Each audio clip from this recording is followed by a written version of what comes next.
इस वीडियो में हम बाइनोमियल थ्योरम यूज़ करके कुछ स्टेटमेंट्स प्रूव करेंगे।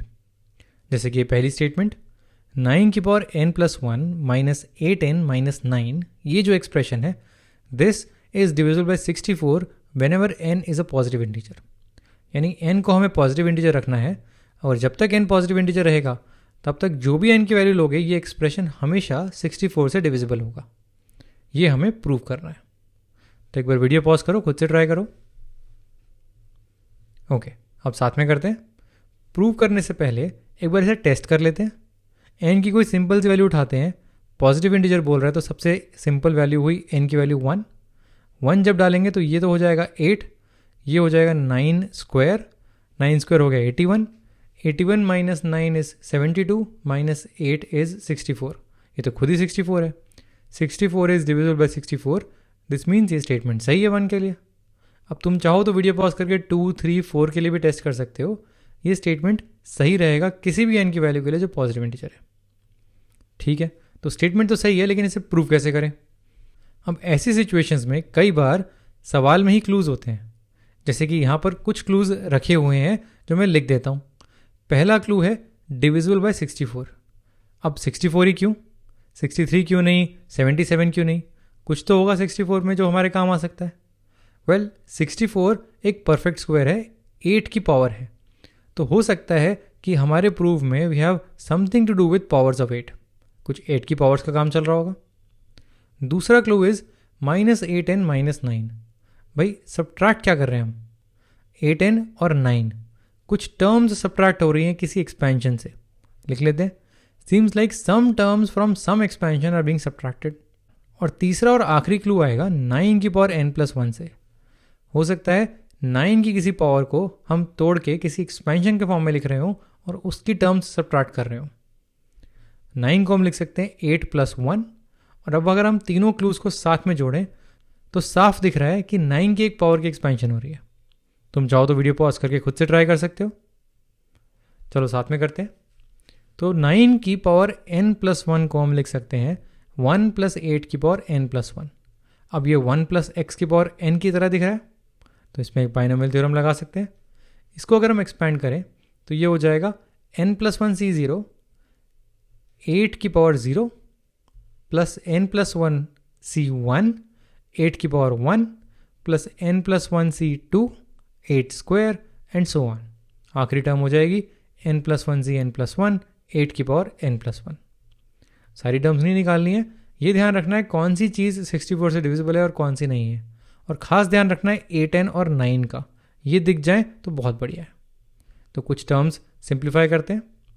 पहली है n plus 1 c0, anything c0 1 होता है, 8 की पावर 0 भी 1 होता है, तो 1 into 1 1 plus n plus 1 c1, ये n प्लस 1 होता है, टाइम्स 8, तो ये हो जाएगा n plus 1 times 8 plus n plus 1 c2 को इंटीजर होगा, यहाँ पर 8 स्क्वायर दिख गया और जैसे ही 8 स्क्वायर दिखा हमें 64 याद आ गई। हमें तो चाहिए कि कौन सी चीज़ डिविजिबल है 64 से और कौन सी नहीं है, तो इसको हम लिख सकते हैं this is a multiple of 64। बाकी टर्म्स भी 64 की मल्टीपल होंगी अगर ये है तो। 8 की पावर्स तो बढ़ ही रही हैं, कम तो हो नहीं रही है, तो ये 8 स्क्वायर है, अगला 8 क्यूब होगा, फिर 8 की पावर 4 एंड सो ऑन। तो ये लिख सकते हैं कि बाकी सारी टर्म्स आर मल्टीपल्स ऑफ 64। तो ये मिल गया, ये मिल गया, 64 के मल्टीपल्स मिल गए। अब सब कुछ जोड़ते हैं, 1 प्लस 8 9 हो जाएगा और ये 8n है, तो यहाँ से दिख गया 8n प्लस 9 पहली दो टर्म से, प्लस इन दोनों को जोड़ के बोल सकते हैं ये मिलेगा very very big multiple of 64। अब डिवाइड करते हैं। डिवाइड करने से पहले सब्ट्रैक्ट करते हैं। 9 की पावर n प्लस 1 में से अगर हम 8n प्लस 9 सब्ट्रैक्ट करें, यानी कि इसके एक्सपेंशन में से अगर हम 8n प्लस 9 हटा दें तो हमारे पास सिर्फ ये बचेगा, this is a multiple of 64। यानी कि सब्ट्रैक्ट करने के बाद जो भी चीज़ आती है वो एक 64 का मल्टीपल होगा, और यही तो हमें प्रूव करना है। तो इस तरह से हमने बाइनोमियल थ्योरम यूज़ करके इस स्टेटमेंट का प्रूव कर लिया। ऐसे एक और देखते हैं। नेक्स्ट स्टेटमेंट है 6 की पावर n माइनस 5n। ये जो एक्सप्रेशन है this always leaves the remainder 1 when divided by 25। इस बार कंप्लीटली डिवाइड नहीं कर रहे, इस बार रिमाइंडर आ रहा है, इसको प्रूव करना है। तो पॉज करो वीडियो, एक बार खुद से ट्राई करो।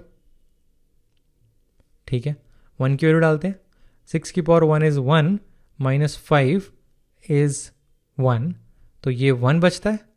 इसको अगर हम डिवाइड करें 25 से तो रिमाइंडर 1 खुद ही होगा। सही है। n की वैल्यू 2 डालते हैं।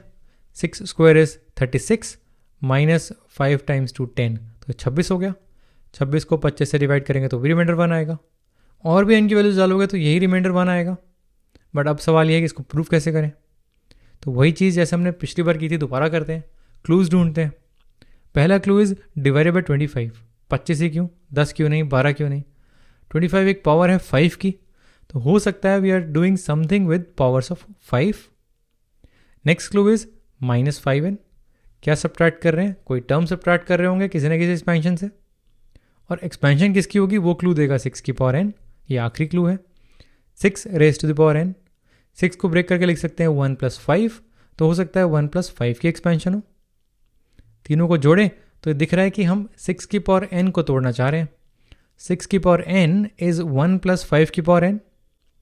अब अगर हम इसको एक्सपैंड करें 1 + x की पावर n यूज़ करके, तो ये हो जाएगा nc0 x की पावर 0, x यहाँ पर 5 है तो 5 की पावर 0, प्लस nc1 x की पावर 1, यहाँ पर x 5 है तो ये 5 की पावर 1 हो जाएगा, plus nc2 5 square plus nc3 5 cube and so on.